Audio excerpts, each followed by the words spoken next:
I have two purposes for today. I have, in a sense, obviously related but separate points. The first is to continue with this historiographical debate about 1948. I shared with you a question that I received from Yusra about where is the Arab narrative about what happened in 48.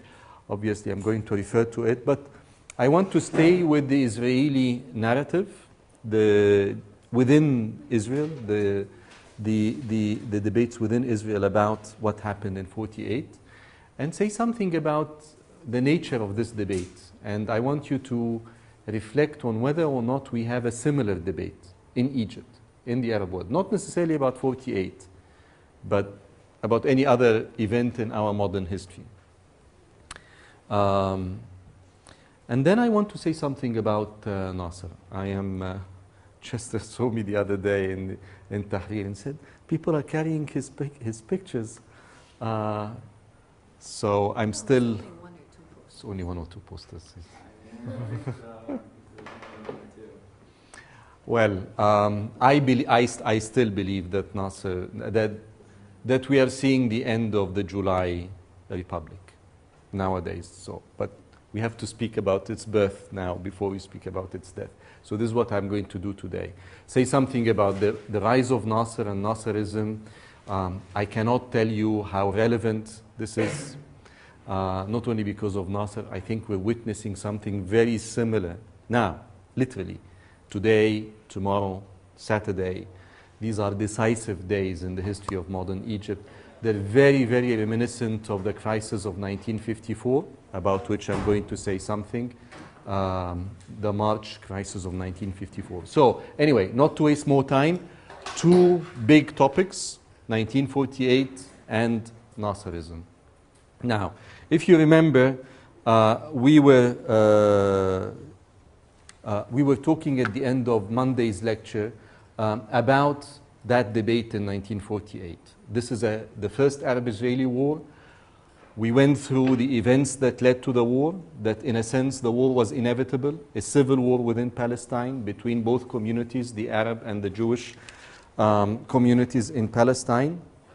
We also know that this is a decisive moment in the history of Palestine, a decisive moment in the history in modern Arab history. This is what came to be known in Arabic as... No. The father is like, not Naksa, Nakba, meaning what? What?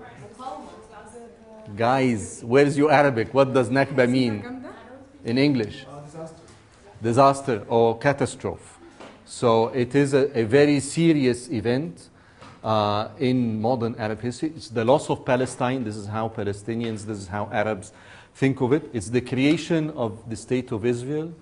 And it is, and this is what we want to talk about in some details today, it is the expulsion or the departure, depending on your point of view, of the majority of the local population. Something like 700,000 Palestinians left. And there is a heated debate about this. I cannot tell you how important this is. I know that you will read accounts of the Arab-Israeli conflict in which the conflict will be depicted as a religious conflict. Two religions fighting each other. It was a conflict about land. It's a conflict about history. It's a conflict about Jerusalem. Is it a conflict about natural resources, water and space? All of this is obviously true to some degree, but I personally believe that at the heart of the question, at the heart of the crisis, is this question about the Palestinian refugees. Palestinian refugees are now 5 million people scattered throughout the world. It's the largest refugee population anywhere in the world. But it's not only the size of the refugee problem, it is the ethical/legal question about what caused this crisis in the first place. Who caused the expulsion, the departure of these 700,000, maybe 560 according to some estimates, 700,000 according to other estimates. This is back then in 1948. Now we're talking their descendants, and the descendants of their descendants is about 5 million Palestinians scattered throughout the world.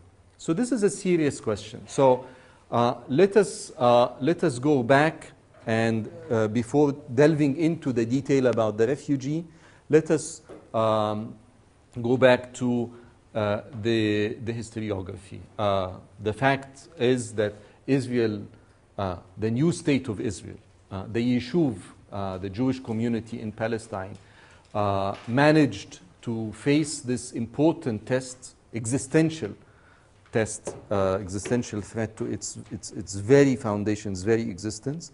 And for something like 40 years, we had the narrative that I relate to you at the end of the lecture on Monday, of how to explain this outcome, the outcome of a stunning victory by the new nascent state of Israel against these 7 invading armies.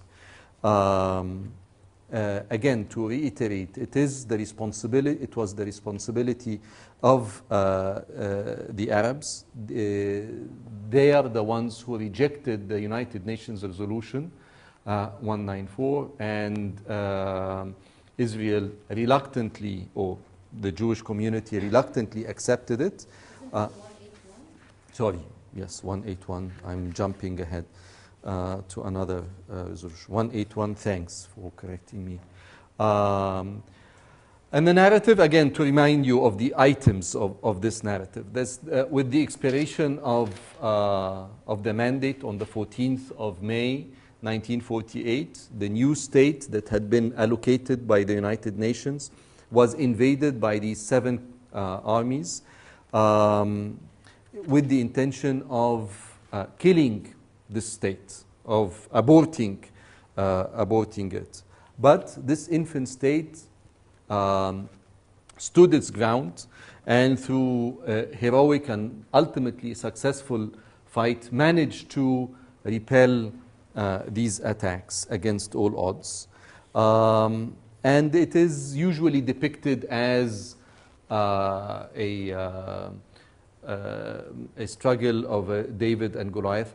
The metaphor of David and Goliath today is actually interestingly written about today in one of the lead articles in a Shuru newspaper, opinion page. It starts with David and Goliath, Dawood wa Galut in Arabic. And most importantly, this official Israeli narrative says the following about the Palestinian refugees. It says that during the war, hundreds of thousands of Palestinians, the local Palestinians, fled to neighboring countries, mainly because of a response from their own leaders to step aside until such time as the conflict and the armed conflict is over, and that they would return back. So it was calls from Arab leaders that were sent to the local population. These calls were heeded by the locals, so they left to neighboring countries, and despite Jewish pleas for them to return after the war, in order to prove that peaceful coexistence is possible, these people did not return. It's not Israel's fault, it's not its responsibility, it is the responsibility of the local Arab leaders and the leaders of neighboring countries, which is to blame. After the war, so the narrative continues, Israel did everything possible to reach a peaceful settlement, not only with the local Arab population, but with the neighboring Arab states. But these Arab states refused vehemently to sit down and recognize Israel and sign a peace treaty meaning recognizing the state. And because they wouldn't recognize the state and wouldn't recognize the right of Israel to exist, they refused to sit down to negotiate all the way until 1977, when President Sadat of Egypt, the main adversary of Israel, went to Jerusalem and 2 years later signed the famous Israeli-Egyptian peace treaty. So this is the narrative. This is how official historiography, how the official Israeli narrative told the story of 1948. You're asking me about what the Palestinians say. Of course, the Palestinians reject this narrative. The Palestinians say, this is our land, and we were expelled from it by force.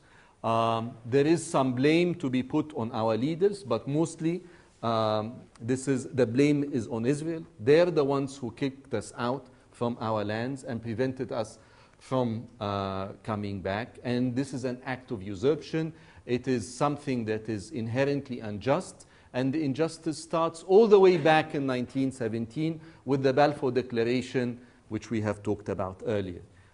So this is a continuation of an old injustice that we end up suffering from.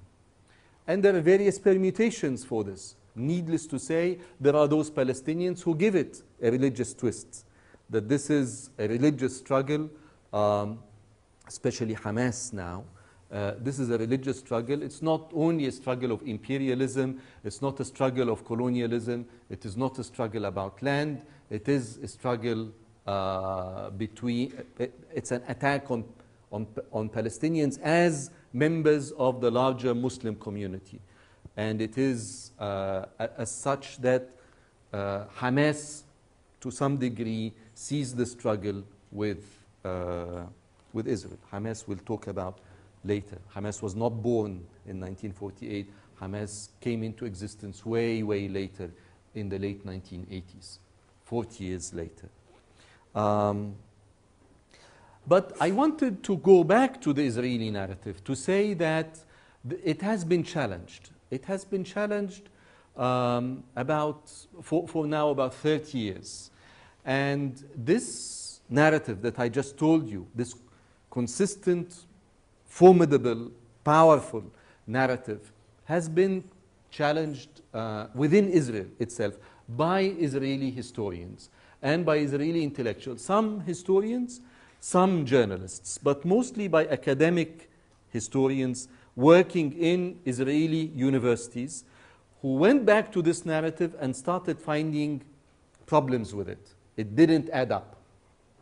And I want you to think with me now of this. I mean, I'm a historian. I'm interested in the craft of history, of how history is written.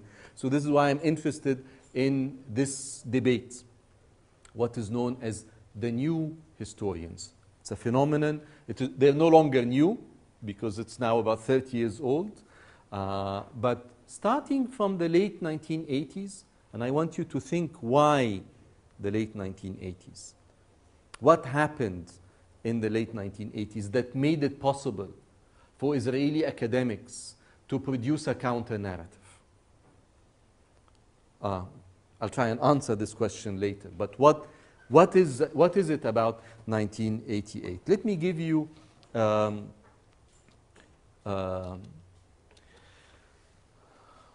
should have this is the partition proposed by the United Nations Resolution 181, and this is the result of the war. So at the end of the war, we do not see two states as 181 had envisaged. We see the creation of only one state called Israel. There's no state called Palestine. And the Jewish state, which is shown here in white, has expanded beyond the borders that were allocated to it in 181. You see the difference. It's a larger area. It's a victory. It's a military victory. And I've just told you how this military victory is typically explained. Now,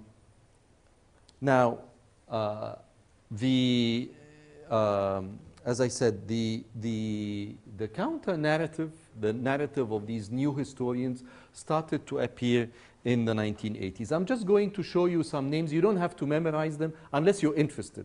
I mean, some of the names of these historians. This is one of the earliest. Simha Flapan, from the national, he was a leftist historian, national secretary of the left Zionist Mapam party, and the director of the Arab Affairs Department within the party from 1959 on. He knew Arabic, and this is one of the earliest accounts, published in 1987. Notice the dates of publications, because I want to say something about the significance of the dates. 1987, publication of this book, The Birth of the State, Birth of Israel, Myths and Realities. So he's saying that this account we've been taught in school are myths, is a myth. Benny Morris is a more controversial historian. He is a professor of history in Ben Gurion University in the Negev, in Beersheba. And he's the author of The Birth of the Palestinian Refugee Problem from 47 to 49.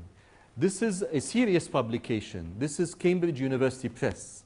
So it's not a small publishing house. It's a respected publishing house. These are not maverick historians. These are established professors working in big universities, producing documented history based on documents. Documented means based on documents, not mere hearsay, not newspaper accounts, some official documents housed in archives, in the National Archives.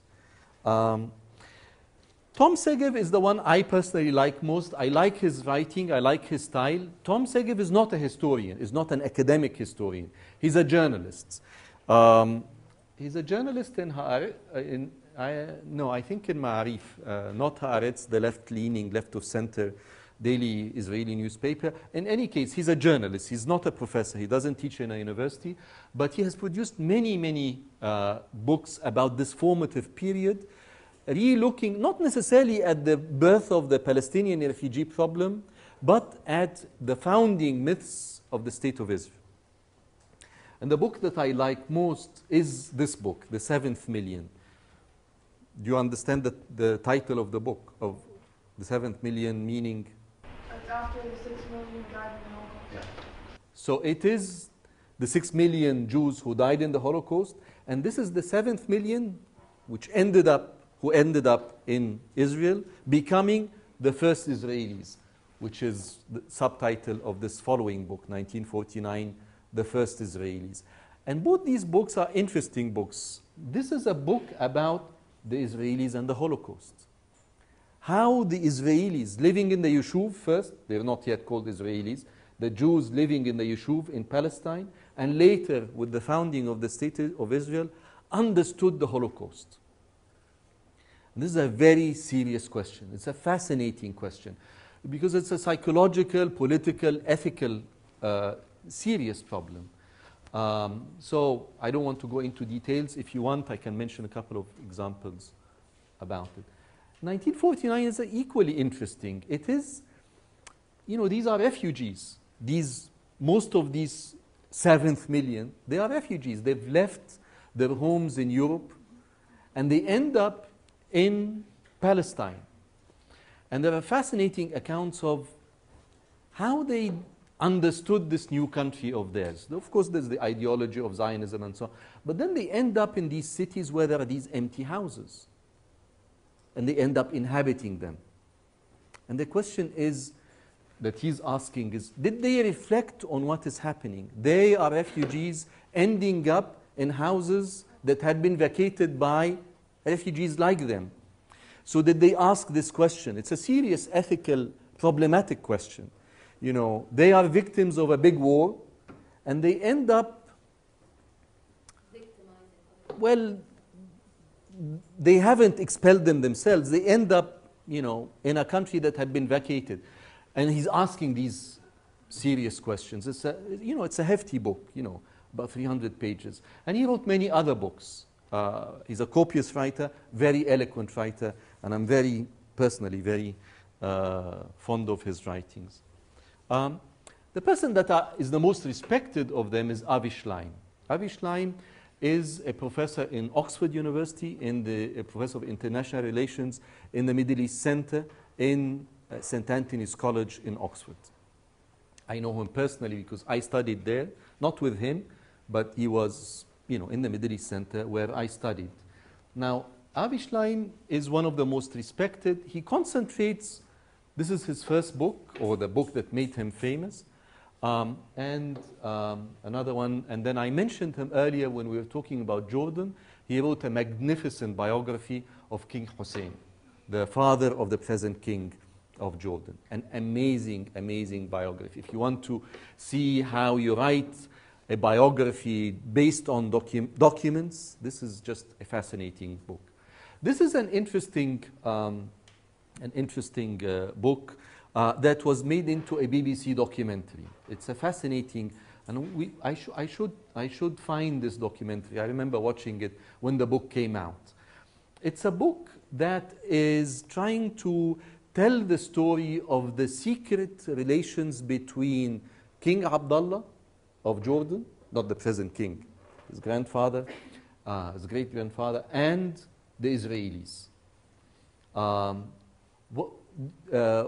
The title is Collusion Across the Jordan. Who can tell me what collusion means? Working together. Working together. So agreement? What's the difference between agreement and collusion? It seems like there's an obstacle you have to pass. It's obstacle. Is it like sort of under the table? It's under the table agreement. Tawatu in Arabic. It's a clandestine agreement. It's a behind the scene agreement. It's an embarrassing agreement. It's not something that either party would acknowledge publicly. So they reach an agreement across the Jordan. And that's the thesis of the book.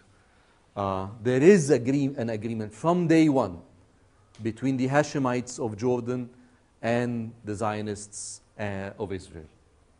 So, and all based on documents. And lastly, Ilan Pape, who, because of his book, has actually suffered considerably and was effectively, he had to leave Israel. He could no longer, he used to work in the University of Haifa, and he ended up somewhere in England, University of Exeter, but I don't know if he's still there. He's now a prolific writer. He comes up with a book every year. Now, I'm not going to summarize each book, but in general, what do they say? Especially, and we have, I told you, I urge you to look very closely in Avi Shlaim's article, the debate about 1948. It's a succinct article. It's a fascinating article to read. It's a summary of the official narrative and how these historians managed or attempted to challenge this narrative. The argument goes, or this counter-narrative goes as follows. That what we have, this official Israeli narrative, is the famous narrative of the victors. It is not a balanced narrative. It is the story told from the point of view of the victors. And in a sense, you may like to think that all history is the history written from the point of view of the victorious. The vanquished do not have a chance to write their own history by definition. They don't, they're not given the opportunity to do so. So that's one starting point. Then he says, this is not actually proper history. This is not history written by historians. This is not a history written by professional historians based on documents. This is a history written by politicians, by military generals, by journalists. This is still valid. I mean, politicians who participated in these activities, of course, their accounts will be important, but not necessarily objective. If you are a victorious military general, your account of the battle in which you engaged, of course, will be important, but that's not the whole picture. And to write the whole picture, the story of the whole picture, you need other sources. He also says that throughout this narrative, there is an argument that Israel constantly, or the Jewish fighters, constantly assumed the moral high ground and that they conducted the war based on morality. And he says, wars are messy and bloody. You don't conduct a war based on morality, you conduct a war based on interests, not morality. So he's trying to challenge the moral high ground that was occupied by Israel and the Israeli public. And then he says, most importantly and most controversially in a sense, this is not a fight between a defenseless young David and a formidable Goliath. That metaphor does not hold. Yes, of course, when you say a small state and 7 armies, yes, of course, it is stunning. But indeed, if one counts the number of combatants, the actual number of soldiers on the ground, Israel always had an edge. They may be 7 armies, but the number of men that had been fielded on the ground was constantly smaller than the number of Jewish soldiers of the Haganah and other Jewish fighting forces fighting. So this is not a young defenseless state. This is a state in the offing for a long time that had managed to create a strong, professional, well-equipped, well-trained fighting force. How did they manage to build an army that big so fast? Did they go straight to building an army? No, we talked last Monday, of how one of the earliest decisions taken by the Jewish agency in Palestine was to start building an armed forces. So it didn't start in 48. They had started in, at least. But it's a matter of size. It's amazing that It's an incredible achievement, not only with the Haganah, with the other institutions. University of Jerusalem, the Hebrew University of Jerusalem, even by that time, is already a very well-established university academically, producing scholarship and teaching classes. So even though it was under the mandate. But the people who worked on the Haganah would highlight the following. It has a unified command. It started early on. Many of its soldiers had actually acquired military experience fighting with the Allies in the Second World War. And with the establishment of the state or the outbreak of the Civil War, this war, they came to Palestine with considerable military experience under their belt. So this, of course, all in contradistinction to the Arab armies, which were not unified, were under-equipped, and, as Avi Shleim is saying, basically, he's not saying the word traitor, but he's saying that the main leading general or political leader of the largest force, that is the Jordanian force, had an agreement with the Israelis before the war.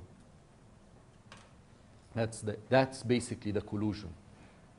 They told him, we'll protect your kingdom if you do not attack beyond a certain line, which effectively was this line. So Jordan invaded until here and stopped because he had an agreement with the Israelis. And all of this based on Israeli documents, not Jordanian documents. So that's what Avi Shleim proved or claimed to prove with the Israeli documents. I was told by a professor once that Jordan had there was like American military in their army at the time of 48 war. Yeah, I don't know. I mean, the Arab Legion that was founded earlier on by Glab Pasha, I assume it was British finance and British trained. But I'm not sure. I'm not an expert. I cannot claim to know really anything about the Jordanian army at that time. Um, the other contested point that Schleim says is that the Arabs were not intent on annihilating the Jewish state. That the most, as I said, the most important Arab player, King Abdullah of Jordan, had actually reached already an agreement with Golda Meir, who became the Prime Minister of Israel later on, was a very important active member in the Jewish, in the Yishuv. She disguised herself as a man and went to Jerusalem to meet him before the war and reached this agreement with him. We're not going to attack your kingdom if you do not attack the new state. And that was the deal. And most importantly, he says that after the war and in the post-war negotiations, the Arabs were actually willing to negotiate with Israel, but on conditions. And the main condition was to return the refugees, but also to make some accommodations in the borders. And you have the details in the article that we have for this week. So I'm not going to go into this, but it's an important point that it's actually not true that, the Arabs refused to negotiate. In fact, according to Avi Schleim, it was in fact Ben Gurion who was adamant in not negotiating. So unlike the traditional narrative of Israel wanting peace at any price, Schleim is saying that Ben Gurion was interested in peace, but at what price? And the price that the Arabs put for him was too high. Basically, to accept the refugees back and to do some kind of territorial swaps, especially with Syria. And he looked at the map and he said, why would I do this? I ended up victorious. We kicked out the Palestinians. There's no reason to reach a compromise. So Schleim is saying that the main reason why there had been no peace treaty between Israel and its neighboring states is not the intransigence of the Arabs. In fact, it's the opposite. It was the intransigence of the Israelis. But it was, most importantly, it was the Palestinian refugee problem that is at the core of the debate. Again, Israel says, we were not responsible for the expulsion. They left willingly because their own leaders told them to do so. We tried to take them back, but they wouldn't. And of course, the Palestinians say this is absolutely not true. Now, to explain this further, this is an important point. This is what the Palestinians ended up living. I mean, they ended up living in literally refugee camps, thinking it's a temporary thing. Of course, these camps are no longer camps in tents like this. The refugee camps spread throughout the Middle East, especially in Jordan and in Lebanon, are now built up slums. They are effectively slums adjacent to the big cities, Beirut, Amman, and elsewhere. Now, this is the issue about refugees. After the war, when the scale of the refugee problem became obvious, we're talking again, the estimates range between 560,000, that's the official Israeli account, to about 750,000, that's the Palestinian account. Something in between. Most people say it's about 600,000, you know, like an average between them. 600,000 people is a big number. It's not a small number of refugees, even back at that time. Confronted with this enormous human catastrophe, the United Nations was entrusted to look into the problem. And as has happened 2 years earlier with Resolution 181, the General Assembly, not the Security Council, You know the difference between the Security Council of the United Nations and the General Assembly. So the General Assembly met and passed this resolution. Now, this is an amazing resolution. It's a unique resolution in the history of the United Nations. First of all, because it deals with one people only, with one refugee population, specifically the Palestinian refugee problem. And it says the following. It's a lengthy resolution. Article 11 is the most significant. And it says this. Resolves that the refugees wishing to return to their homes and live at peace with their neighbors should be permitted to do so at the earliest practicable, keyword, date, and that compensation should be paid for the property of those choosing not to return and for the loss of or damage to property which under principles of international law or in equity should be made good by the governments or authorities responsible. So basically, it's a right of return of Palestinian refugees. Those who want to return should be allowed to return. Those who do not want to return should be compensated, basically. By the Israelis. By the governments or authorities responsible, meaning those who ended up controlling the lands of those refugees. Now, this resolution has been upheld more than 55 times since it was passed back in 1949. In September of every year, at the meeting of the General Assembly of the United Nations, it's put to a vote, and it has always been voted upon with the abstention, with the there's no veto, but with the nay vote of Israel, obviously, United States, and a few other countries. But it's an overwhelming endorsement by the United Nations General Assembly it has been upheld more than 100 times. The problem with it, obviously, is that if it is implemented now, Israel will cease to be a Jewish state. If these refugees had returned back in 1949, or if their descendants, who now count as about 5 million, return to Israel, the demographic composition of Israel will change. So that is an obvious problem with it, and that's why Israel does not want to implement it. Again, you know that the General Assembly resolutions are not binding, unlike the Security Council resolutions. But if you move it to Chapter 6, I think, is when you can have an authorization to use force. But this, of course, doesn't have any such. It's a moral weight rather than any legal or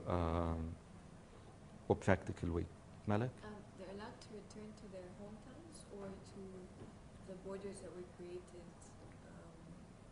Ideally, their hometowns, their actual physical homes, and that is yes. Sorry, just one. Does it not mean that like they wouldn't be given citizenship? It doesn't say anything about that, and there are already Palestinians living within Israel. Yes, the Palestinians who now live in Israel, who have Israeli nationality, are those who did not leave. So out of the 1.2 million original Palestinians who did not leave, those who stayed behind ended up being Israeli citizens after a long, arduous legal process. They were not issued citizenship immediately, and they are now about 1.2 million Israeli Arabs. So they are Palestinians, they speak Arabic, they're Muslim and Christian, and they live in Israel, but they are also Israeli citizens. So they're not refugees, they're not living under military occupation, they're actual citizens of the State of Israel. We'll talk about them later, about the problems they encounter and how one can think about them. But we're talking about those who left, and I think you're raising an interesting question of if they were coming back, would they be allowed citizenship or not? Well, they were not allowed back, and one of the first, and this is not contested, This is known. One of the first things that Israel does as a new state is to close the borders. So people simply, physically could not return. If you wanted to return, there are now very formidable borders you are not allowed in. And the best visual representation of this is Yusri Nasrallah's Bab al-Shams.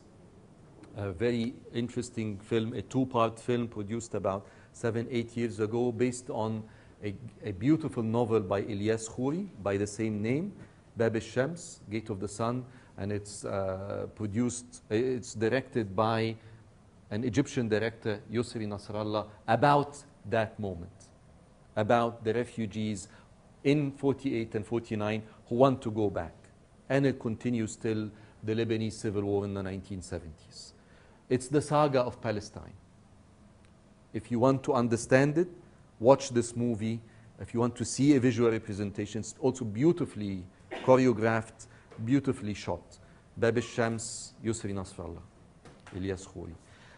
The second thing that it does, one of the first laws passed in Israel, is to confiscate the property that was left behind by the Palestinians. So a legal formula was found to declare people who have not been in what came to be known as Israel within certain months would have their property taken by the state. So this is one of the earliest laws that was passed in 1949. So that is the significance of this of the refugee problem. These are some of the questions surrounding it. The main question is who's responsible. Israel says it's not our responsibility. The Palestinians insist it is, and they specifically refer to not only the intimidation but the actual massacres that were conducted by the Haganah and some other fighting forces that intimidated and frightened the local population. The most famous of these massacres is Deir Yassin, and you have an account of it in your books, but this is something that the Palestinians always go back to highlight how they were actually kicked out by force from their villages. I want to come back to this the debate within Israel and to ask you to reflect on the significance of the timing of these books.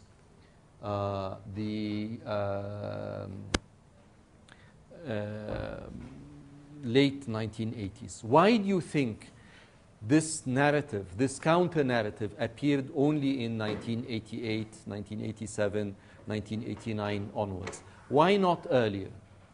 Maybe because of the war in Lebanon, because it disproved a lot of the things that they used to protect their image in front of the West. That they didn't use the war or the arms except for self-defense, but the war in Lebanon proved them wrong. So counter-narratives began to appear to disprove it. This is one of the points that Schlein says, that the war in Lebanon, which was when? 85 or 3. In 82, fractured the self-image of the Israelis of fighting only for self-defense.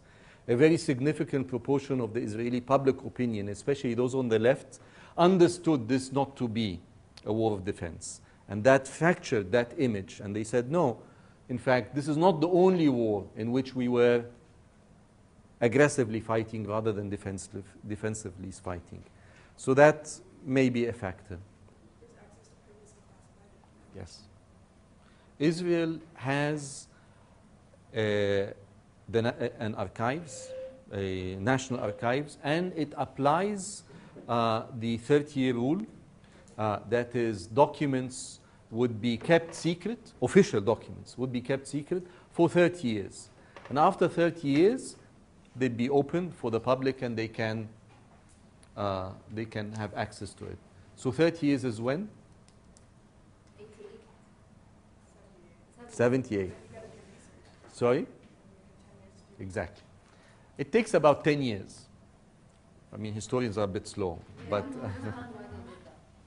no, it takes time. You go to the archives. People really, literally wait for the 1st of January, especially in London, when the PRO, the Public Record Office, releases the documents that have been 30 years old. And once you start, you conduct research. Tariq?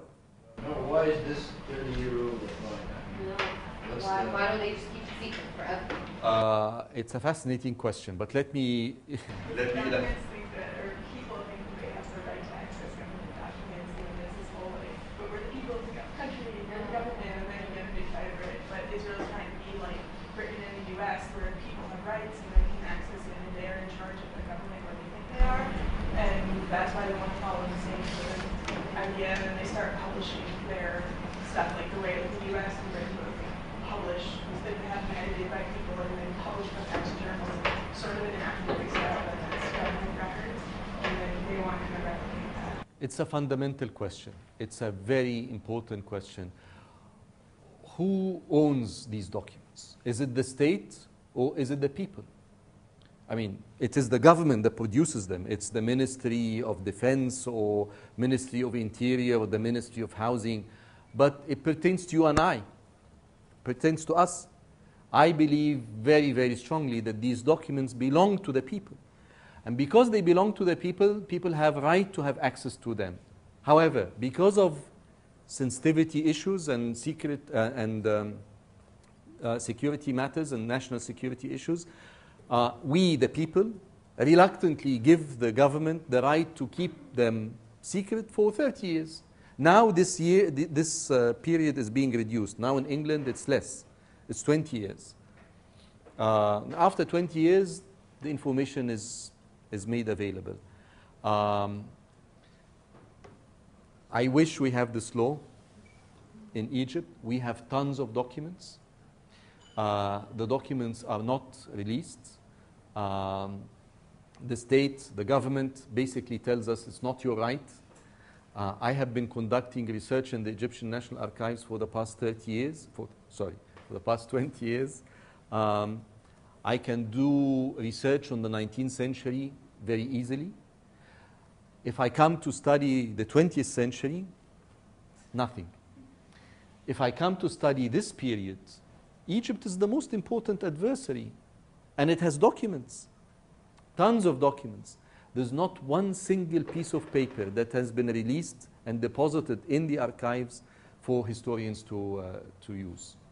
In addition, if you, as Egyptian citizens, want to walk into the National Archives to look into your own history, you're not allowed, except after a security clearance on your person and your topic.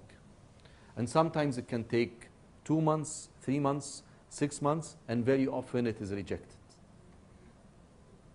We need a Freedom of Information Act. We need a law, and ideally enshrined in the Constitution. Of course, the Constitution that we're going to have will take our documents, not give us some. They will come to your home and take whatever historical documents they have, because it's not a constitution that protects individuals or gives them any rights, in my view. But this is key. I cannot, if I want you to remember anything out of this class, really, it is the importance of documents. It is your right to have access to the sources of your country's history, and you have to fight for it. It's a serious, serious struggle. I have completely failed. I have been fighting this battle for really with many people. And after the revolution, I thought, we've had it. They appointed me as head of a national committee to document the revolution, meeting in the archives. I was not allowed a single piece of paper. It's, because the implications are serious. The implications are serious. You're asking me, why do they do this? Because I believe, sorry, your name? Like Deborah, that democratic countries can only thrive by more information. The information can be challenging, can be embarrassing, but Israel somehow makes the right assessment. I know that now Israel is trying to control access to the archives, and they have closed their archives recently. But the general idea is for more openness. More openness is risky, obviously. You can find information that undermines your national security, your self-image, your official narrative. But the calculation is that on the long run, this is good, because on the long run, this is how you create a robust, healthy society that is self-confident, capable of asking itself serious questions, and accepting criticisms. That is a sign of maturity of a political system and of a social system. We're not there yet. I'm not trying to compare our democracy with Israeli democracy. I think Israeli democracy is seriously tarnished because of what happened to the Palestinians and what continues to happen to the Palestinians. But with regards this important aspect of the archives, it's an important struggle that we need to engage in. Please. Don't think that archives is just some... So I'll shift to Nasser now to give you an example of how our history can look differently if we had documents. In the remaining 20 minutes or so. Can I shift now? Or do you have further any questions about? Okay, you remember 3 lectures ago, we were talking about Egypt, we're talking about the 1919 revolution.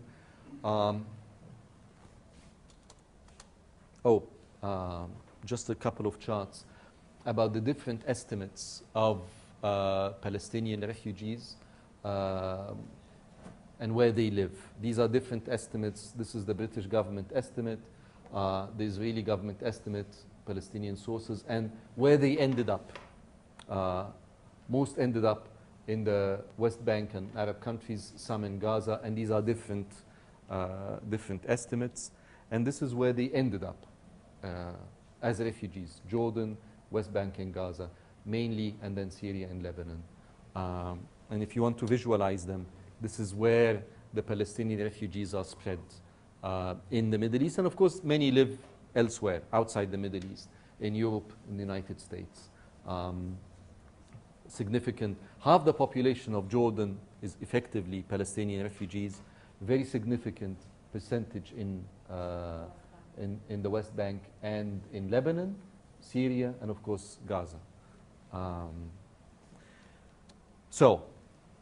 These are all uploaded on Blackboard. I mean, so if you want to see the statistics at your leisure later on. You remember, to go back to Egypt, 1919 revolution that resulted in a truncated, I like to use this picture to highlight how quaint that Declaration of Independence is. There is a revolution against the British presence.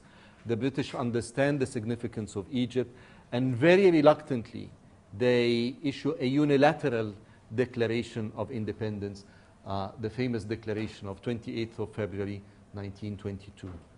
Why is it a unilateral declaration? What does a unilateral Declaration of Independence mean?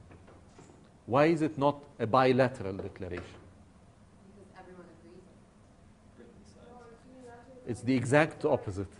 It's only Britain. Sorry? Because they couldn't reach an agreement. The British and the Egyptians could not reach an agreement. At the same time, the British realized that the situation is untenable, so they had to do something. So they issued an agreement that the Egyptians could not accept. And that's why it's a unilateral agreement. It's an agreement that Egypt would be an independent state, with a head of state, a king, a constitution, a parliament, but with very important conditions. The famous 4 points. 4 important conditions that truncate, that limit the scale of Egyptian independence. Most importantly, that Britain has the right to put troops in the Suez Canal. And that foreign policy of Egypt should effectively be conducted from London.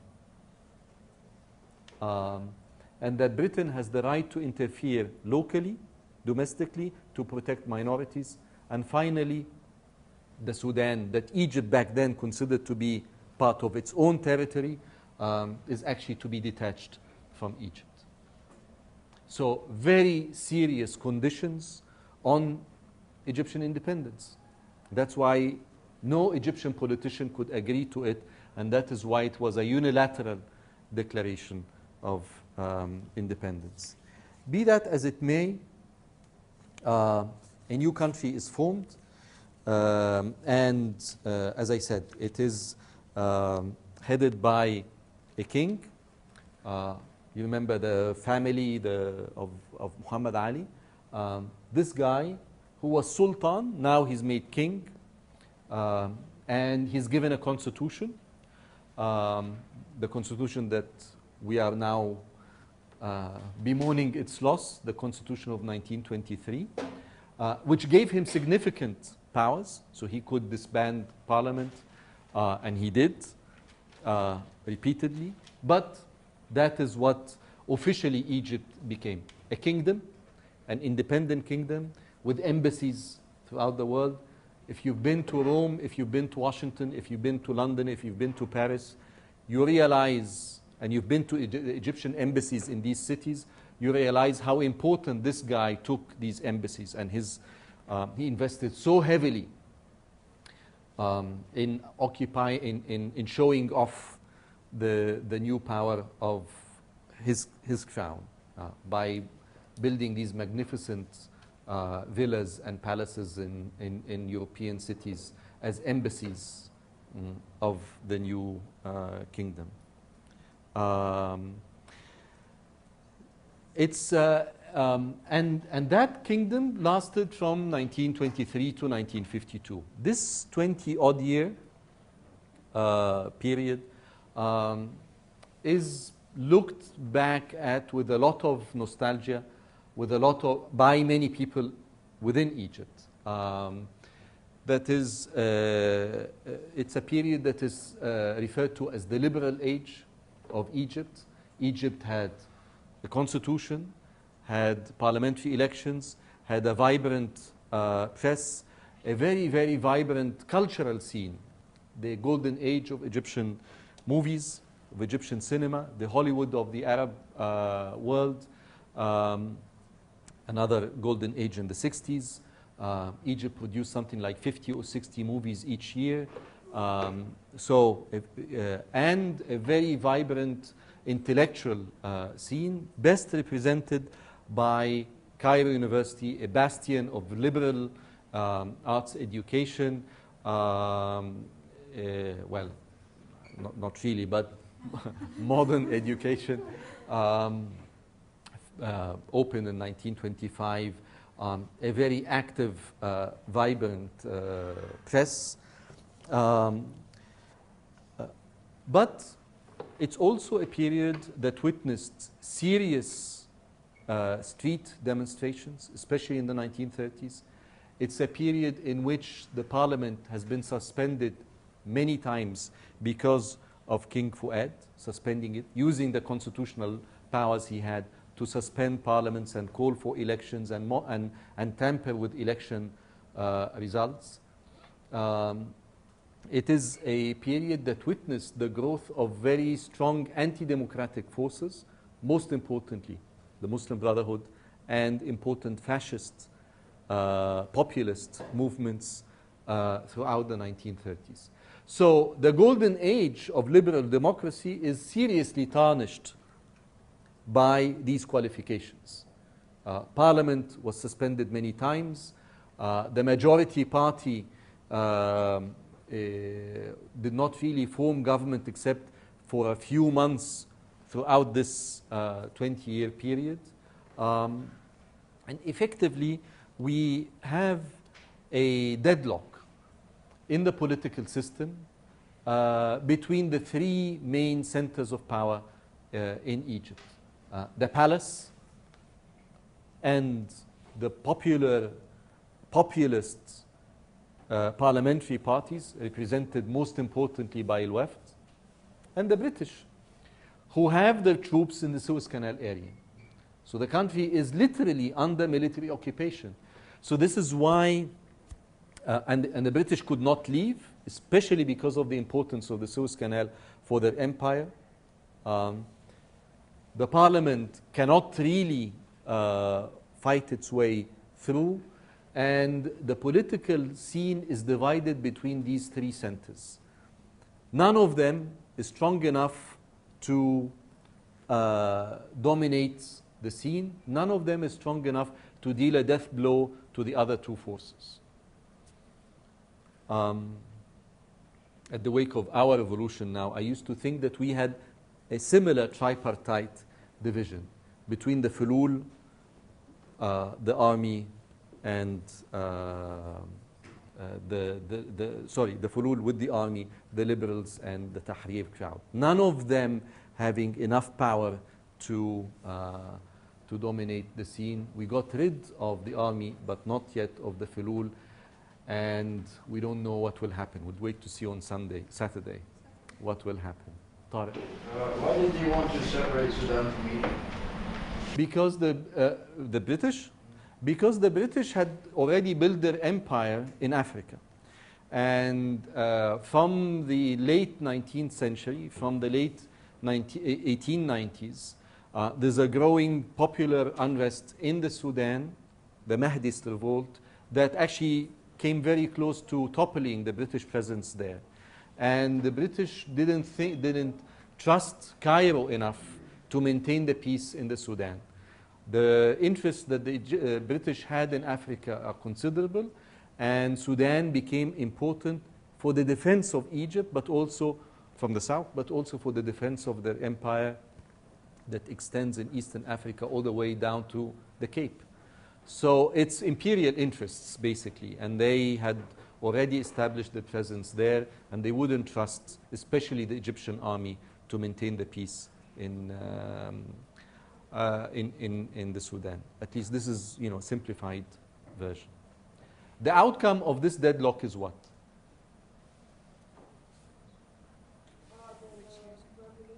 It's a revolution. If you have a deadlock, continues for 20 years, eventually the army steps in under Nasser, and they have a coup. Now, Nasser is in 1952. So let me say a couple of words about Nasser and his coup. You have enough readings about him. You have readings by him, 2 readings by him, and you have, and one of them is a very significant text, The Philosophy of the Revolution. I want you to read it carefully, and I wish you use it in your answers in the exam. Nasser was born in 1919. He joins the military academy in 1936. And we see him and joins the war in Palestine.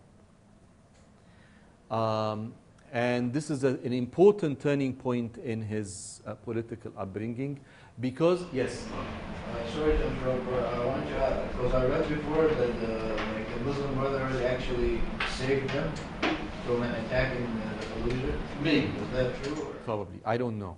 I don't know whether, the Muslim Brotherhood was active in the war, but so was the regular Egyptian army, and now he's a young officer, having graduated from the military academy, goes to Palestine and sees sees with his eye what we were talking about earlier, that Arab command is completely in shambles. And the command of one of the largest Arab contingents, that is the Egyptian one, is nothing to talk about. Weapons are faulty, no command structure. The army is ill-equipped to fight a war. The army has nothing to do with this modern warfare. And he realizes, together with many other colleagues of his, that something is wrong, not only in Fallujah, but back in Cairo. And that is one of the reasons why he and his colleagues staged a coup. Not simply because of the catastrophic defeat, but the realization that this defeat is a simple manifestation of larger and deeper problems in Egypt, which is this block, this deadlock within the political system. They stage a coup, he and his officers, They're all young, they're all middle class, lower middle class, middle class, educated, in their 30s. In order to give a popular face to the movement, they chose this senior general who had sided with them. His name is Muhammad Naguib, and he became the father figure of the new coup. It is not yet called the revolution.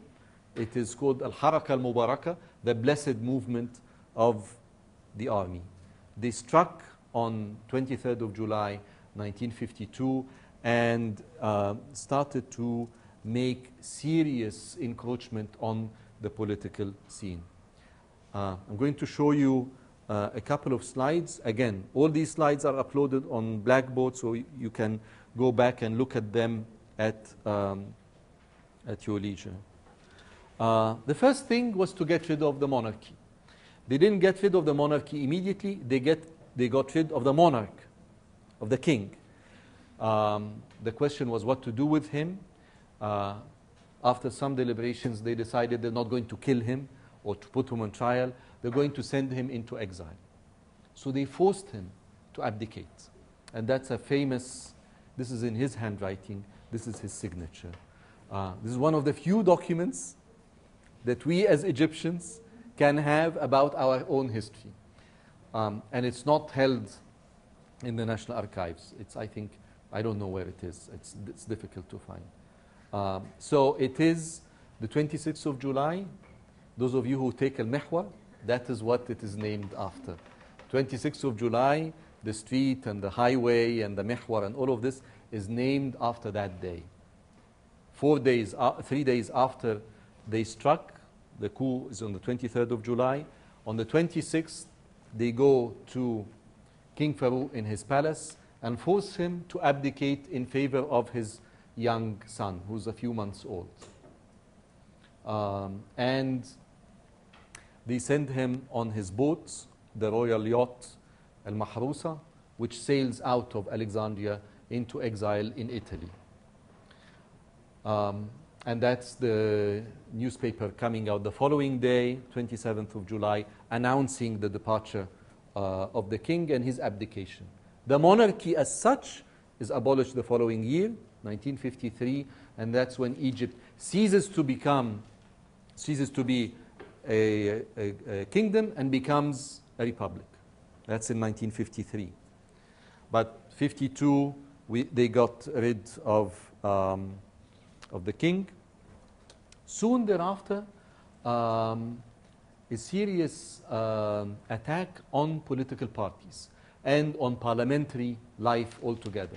The idea is to hit at the old political elite, Al-Wafd and the other competing parties. So, and soon enough, all political parties are abolished, parliamentary elections are suspended, parliament is dominated by a single party.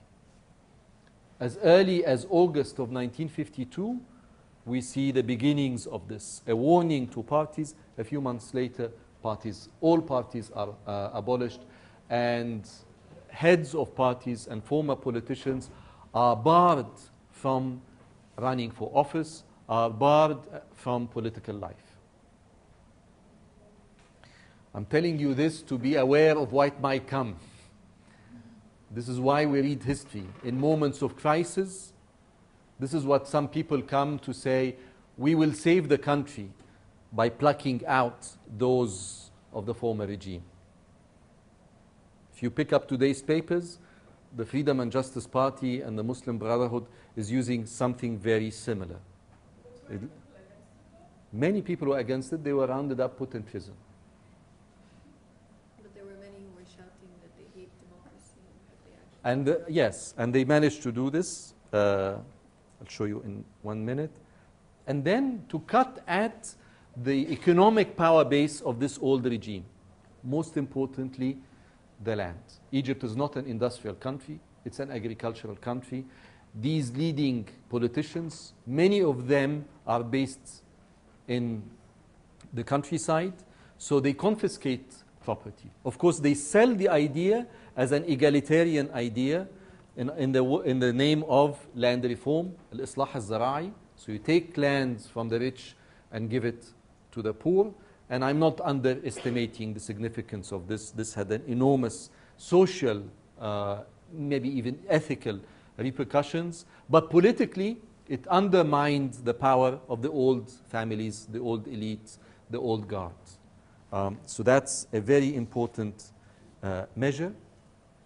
Once this is done, then the young officer turns against Naguib.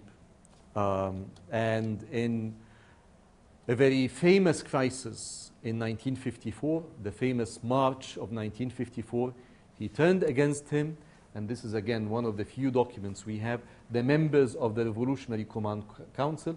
This is Anwar al-Sadat, that's his signature. Where is Abdel Nasser? I don't know where his signature is. Releasing Naguib of all his duties and putting him under house arrest. And he was the president at the time? Sorry? He was the president at the time? He was the president at the time. So this is something very, very similar to what we're witnessing literally these days. Serious division within the political establishment, and eventually, and people taking to the streets, using all kinds of propaganda. The best person to read about this is Ahmed Abu Ghazi, the former Minister of Culture, who has a series of articles about this incident. But this is a very well-written history, not documented. If I am interested as a historian, I want to go to the National Archives and say, I am an Egyptian citizen. I want the records of the meetings of the Revolutionary Command Council of March 1954. I want to know what each one of these guys said. I want to know how the decision to put Naguib under house arrest was taken. We don't have these documents. We have accounts by them later on, but we don't have the documents. And finally, an important step in consolidating the power of Nasser and his clique is to go after the most important political organization at that time, which is the Muslim Brotherhood. So in October of 1954, Nasser is giving a speech in Manshia Square. 8 bullets are fired. They don't catch the assassin to be, but they blame the Muslim Brotherhood on of the assassination attempt, and they round up leaders of the Muslim Brotherhood, senior leaders of the Muslim Brotherhood, and put them on trial. And soon enough, very quick. Well, some of them are. This was commuted. The death sentence on Hudaybi was commuted, but the death sentence on Abdul Qadir Ouda was carried out. Now, I know I'm running out of time, but I'm going to end with just this one last sentence, because it's very important, again, to understand given today. This is not just any man. This is a senior figure in the Muslim Brotherhood. He's a judge. He's a senior judge in the Egyptian judiciary and a senior intellectual, a serious intellectual. I've read his work. Formidable, in my mind, faulty, but serious work, serious scholarship. He's executed in a matter of days. He's put on trial, executed. This is a picture taken on his way to the gallows. This is the first martyr of the Muslim Brotherhood. This is why there's so much hatred by the Muslim Brotherhood to Nasser and to the July Revolution and to the July regime altogether. Not only to Mubarak, but to modern Egypt, in a sense. This is what happened to them. And of course, there's a much more serious wave of execution that happened to them in the 60s. So 54 and then 66, which we'll talk about, in Sayyid Qutb and the hanging of Sayyid Qutb. So this is very, very serious blow to the Muslim Brotherhood. It became outlawed. It went underground. Its leaders were executed, and property was confiscated, and a serious attack on them polemically in every single newspaper. So this is why there's so much blood between them. And of course, we end up with our new pharaoh, Nasser. I have, many things to say further about Nasser, but we'll stop with 56 because that's another important chapter.